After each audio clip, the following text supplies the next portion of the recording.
Hello दोस्तों, डर के अभाव चैनल में आपका स्वागत है। आज की कहानी है श्रापित आईना। तो चलो सुनते हैं आज की कहानी। रवि को पुरानी चीजें इकट्ठा करने का शौक था। वह अक्सर एंटीक बाजारों में घूमता और अजीबोगरीब चीजें खरीदता। लेकिन इस बार उसे जो मिला वह सिर्फ एक चीज नहीं थी, वह एक श्राप था। उस दिन बाजार में एक पुराने आईने पर उसकी नजर पड़ी। इसकी लकड़ी की फ्रेम पर अजीब आकृतियां उकेरी गई थीं और कांच कुछ ज्यादा ही धुंधला था, जैसे सालों से किसी ने इसे साफ न किया हो। दुकानदार एक बूढ़ा आदमी था जो रवि को घूर रहा था। बेटा, ये आईना मत ले जाना। इसमें एक साया कैद है जो रात में जागता है। जिसने भी इसे अपनाया वह वापस नहीं आया। रवि ने हंसते हुए उसकी बात को टाल दिया। अंकल, भूत वूत कुछ नहीं होता। यह आईना शानदार दिखता है और मुझे यही चाहिए। बूढ़े आदमी ने आंखें नीची कर लीं और बिना कुछ बोले आईने को अखबार में लपेट दिया।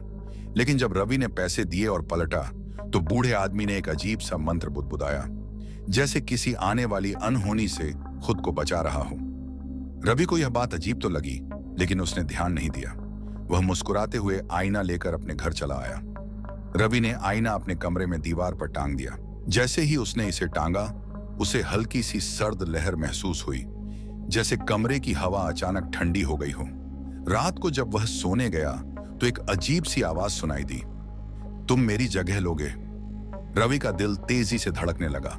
उसने घबराकर इधर उधर देखा, लेकिन कुछ नहीं दिखा। उसने खुद को समझाया कि यह उसका भ्रम था और सोने की कोशिश की। लेकिन आधी रात को कुछ और हुआ। उसकी आंख अचानक खुल गई और उसने देखा आईने में एक परछाई हिल रही थी। वह धीरे धीरे उठकर आईने के पास गया। कमरे की लाइट बंद थी, लेकिन आईने के कांच में हल्की चमक थी, जैसे इसके अंदर कोई और दुनिया हो। अचानक आईने में उसकी अपनी परछाई मुस्कुराने लगी, लेकिन वह मुस्कान उसकी नहीं थी। रवि का शरीर सुन्न पड़ गया।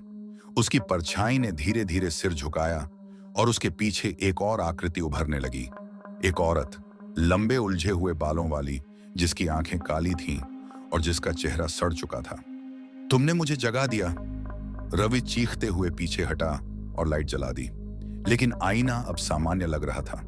उसे लगा कि शायद वह सपना देख रहा था। लेकिन जब उसने अपने हाथों को देखा तो उसके नाखूनों में मिट्टी भरी हुई थी, मानो वह किसी कब्र से बाहर निकला हो। अगले दिन रवि ने अपने दोस्त अमित को बुलाया। भाई, कुछ अजीब हो रहा है। मुझे लगता है कि यह आईना सच में श्रापित है, रवि ने घबराई हुई आवाज में कहा। अमित हंस पड़ा। तू हॉरर फिल्में बहुत देखता है। चल, मैं तेरे घर रुकता हूं आज रात। देखते हैं तेरा भूत कैसा दिखता है। रात को अमित और रवि दोनों कमरे में बैठे थे। घड़ी ने जैसे ही 3 बजे का समय दिखाया, आईने में हलचल होने लगी। अचानक उसमें से एक साया उभरा। एक औरत जिसने सफेद साड़ी पहनी हुई थी, बाल बिखरे हुए थे और उसकी आंखें सिर्फ गहरे गड्ढे जैसी थीं। वह धीरे धीरे आईने से बाहर आ रही थी। तुम मेरी जगह लोगे? रवि कांप उठा।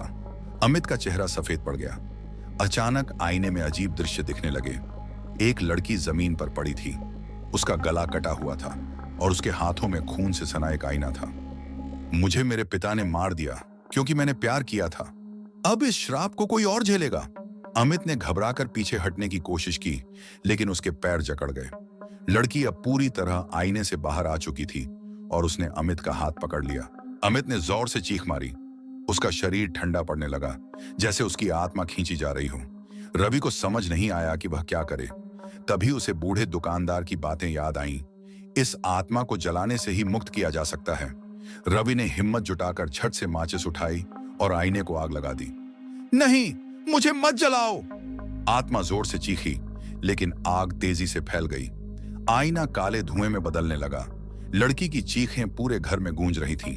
अचानक एक जोरदार धमाका हुआ और आईना चकनाचूर हो गया। रवि और अमित फर्श पर गिर पड़े। कमरे में सन्नाटा छा गया। क्या वो मर गई? अमित ने कांपती आवाज में पूछा। रवि ने गहरी सांस ली और सिर हिलाया। पता नहीं, लेकिन अब यह आईना तो नष्ट हो गया। दोनों ने राहत की सांस ली, लेकिन जैसे ही रवि ने दरवाजे की ओर कदम बढ़ाया, एक आवाज उसके कानों में गूंजी। तुमने बस मेरी कैद को तोड़ा है, अब मैं आजाद हूं। कमरे की लाइटें झपकने लगीं।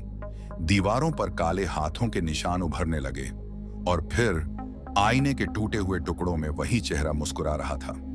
रवि और अमित के शरीर में एक सिहरन दौड़ गई। उन्होंने सोचा था कि आईने को नष्ट करके वे आत्मा से छुटकारा पालेंगे, लेकिन अब हालात और भी खौफनाक हो चुके थे। कमरे की लाइटें लगातार झपक रही थीं। दीवारों पर काले हाथों के निशान फैलने लगे। फर्श से अजीब सी सरसराहट की आवाजें आ रही थीं, जैसे कोई चीज घिसट रही हो। तुमने मुझे कैद से निकाला, अब मैं पूरी तरह आजाद हूं। वह भयानक आवाज पूरे घर में गूंज उठी। अचानक हवा में तेज कंपन होने लगा और टूटे हुए आईने के टुकड़े खुद ब खुद जमीन से उठने लगे। टुकड़े हवा में घूमने लगे और उनमें से खून टपकने लगा। अमित घबराकर चिल्लाया, भाई भाग यहां से। रवि भी दरवाजे की ओर दौड़ा, लेकिन दरवाजा जोर से अपने आप बंद हो गया। ऐसा लगा जैसे किसी ने उसे अंदर कैद कर दिया हो। तुम लोग अब कहीं नहीं जा सकते। रवि और अमित का दिल जोरों से धड़कने लगा। वे समझ गए कि यह आत्मा अब पहले से कहीं ज्यादा शक्तिशाली हो चुकी है। रवि ने कांपती आवाज में कहा, हमें कुछ करना होगा, वरना ये हमें मार डालेगी। अमित ने कहा, पर क्या करें, आग से भी यह नष्ट नहीं हुई। रवि को अचानक दुकानदार की एक और बात याद आई। श्राप को हमेशा उसकी जड़ से खत्म करना चाहिए। हमें उस जगह जाना होगा जहां यह आत्मा मरी थी, रवि ने कहा। हमें उसकी आत्मा को पूरी तरह मुक्त करना होगा। हालांकि अमित डर रहा था, लेकिन उसके पास और कोई चारा नहीं था। उन्होंने जैसे तैसे दरवाजा खोला और भागते हुए कार में बैठे। घर के अंदर अब भी अजीब सरसराहट हो रही थी, जैसे कोई उन पर हंस रहा हो। बूढ़े दुकानदार ने बताया था कि राधिका की हत्या उसके पिता ने अपनी हवेली में की थी, जो अब वीरान पड़ी थी। रात के अंधेरे में वे उस हवेली के पास पहुंचे। हवेली टूटी फूटी थी, चारों ओर घना जंगल था। हवेली का दरवाजा अपने आप चरमराकर खुल गया, जैसे किसी ने उन्हें बुलाया हो। अंदर घुसते ही ठंड बढ़ गई। दीवारों पर खून के धब्बे अब भी दिख रहे थे। अचानक हवा में वही कर्कश आवाज गूंजी, तुम दोनों ने यहां आकर बहुत बड़ी गलती कर दी।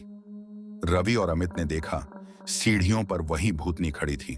उसकी आंखों से खून बह रहा था और उसके नाखून इतने बड़े थे कि उनसे जमीन पर खरोंचें बन रही थीं।